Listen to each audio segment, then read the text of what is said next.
How's it going, everybody? So I just got back from fixing my sled, aka snowmobile. I recently bought Polaris Indy 500. It's a 1990, and it had a 440 air-cooled engine swapped into it. And something had got into the engine and destroyed one of the pistons. And me and my friend just finished putting in a 440 from a 1995 Polaris Indy, and it runs awesome. Just gotta tighten up a few things and it'll be good. But I just wanted to make a new video because I got a few parts that came in the mail today, and we got a few more coming in. So show you guys that. So here we got, so they're called Lightning Dark is the brand, and they're LED bulbs for the GTP.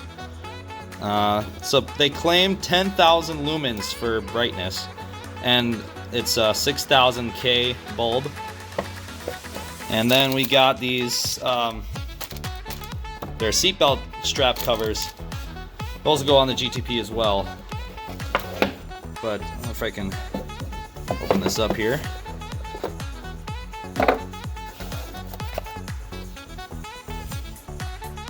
Lightning Dark. So this is rated one of the best LED bulbs on Amazon on multiple review videos that I found. They look pretty good quality. They're just plug and play, no ballast or anything. Yeah, I like the packaging. So it's even got a quality check pass thing on it, tag on it. But I'll pop these in tomorrow. Just for a comparison, I'll have to show you guys what the halogen bulbs are like right now. Right. Oh, I'll have to just turn the lights on here.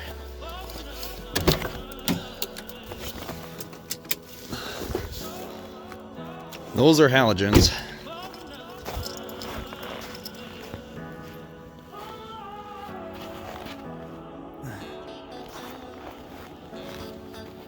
They're pretty dim.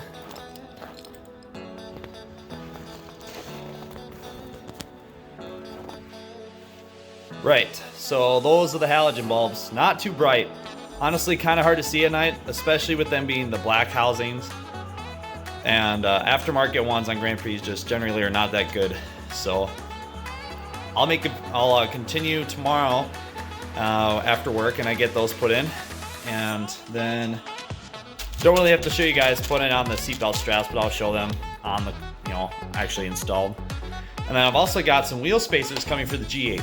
The stock wheels for the GXP, they don't sit flush. So I bought some, they're 20mm spacers. They fit onto the hub, and they're hub centric, and then they've got their own studs too. So I shouldn't have to buy longer studs. So yeah, I'll get a separate video for that.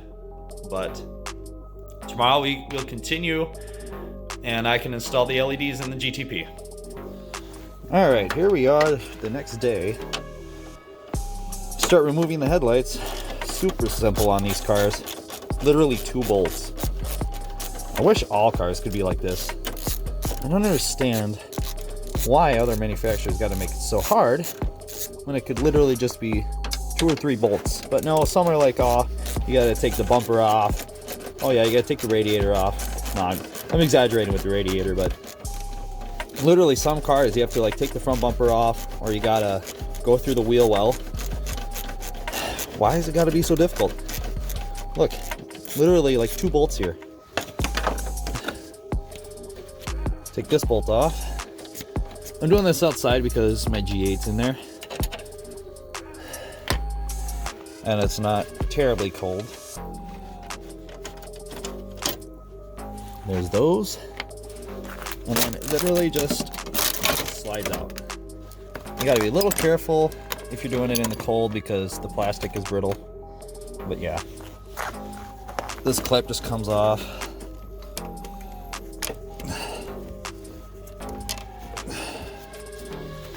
Can I do this with one hand?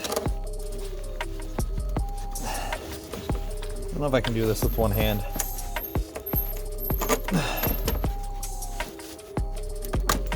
well, I'll do this and get back to you guys.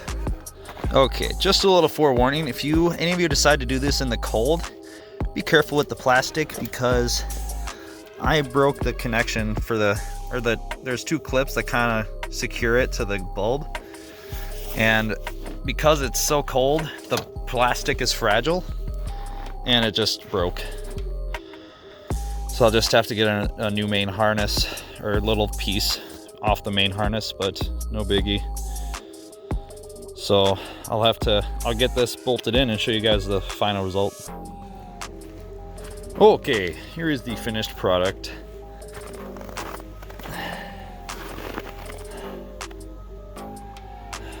Not bad at all. Probably do a little adjusting with the bulb, but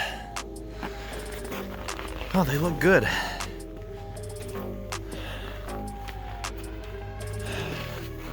Won't really be able to test them out until I can actually get it on the road, like see how the beam pattern is, but should be a lot better than stock. And they say there's like almost no glare, so shouldn't be blinding other people if I aim these right.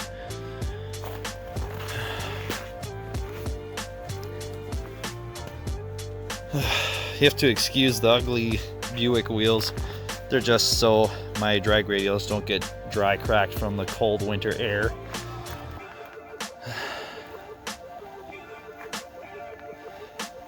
You can hear the fans going. It's kind of hard to see it in there. It's got fans to cool the bulb.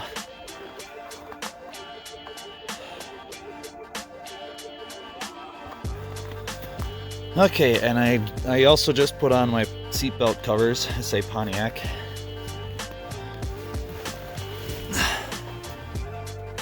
It's kind of hard to see there, but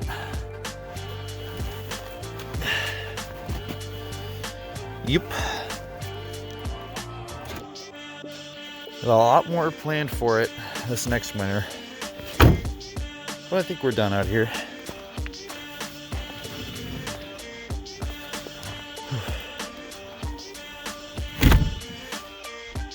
Alright, well that wasn't too bad.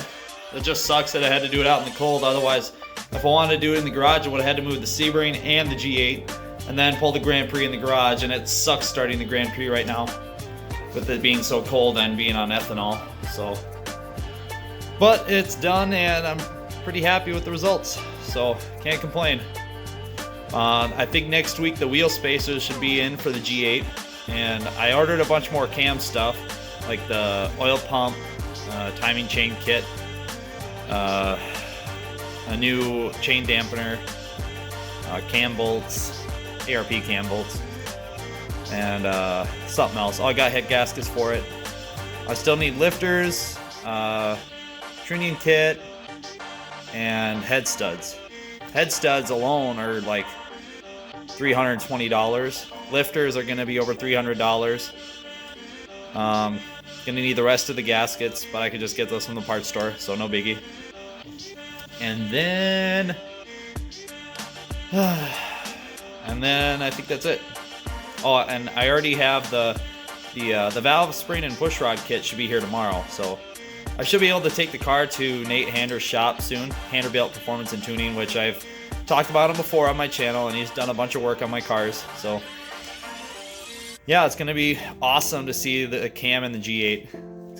It's a big cam, and it's gonna have a really lopey chop, and it should net me about 50-60 wheel horse with a tune, so should be awesome. And don't forget about the nitrous going on it. But anyways, thanks for checking out my video, guys. We'll see you in the next one.